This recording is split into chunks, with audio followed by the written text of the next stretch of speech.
যার জন্য আল্লাহ তাআলা মানুষ সৃষ্টি করেছেন। আল্লাহ তাআলা মানুষ ও জিন জাতিকে পৃথিবীতে তার একত্ববাদ ও ইবাদত প্রতিষ্ঠা করার জন্য সৃষ্টি করেছেন।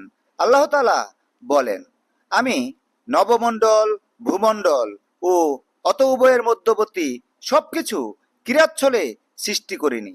আমি আকাশ ও পৃথিবী যথাযথভাবে সৃষ্টি করেছি, কিন্তু অধিকাংশ মানুষ তা বুঝে না। আল্লাহ তাআলা আরো বলেন, আমি আকাশ ও পৃথিবী এবং অত উভয়ের মধ্যে যা আছে তা অযথা সৃষ্টি করিনি। এটা কাফেরদের ধারণা মাত্র।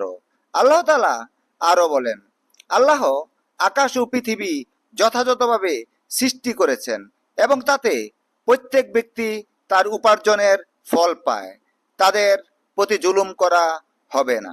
আল্লাহ তাআলা আরো বলেন, আর আমি জিন এবং মানবকে কেবল আমার ইবাদত করার জন্য সৃষ্টি করেছি। সূরা জারিয়াত আয়াত নাম্বার 56।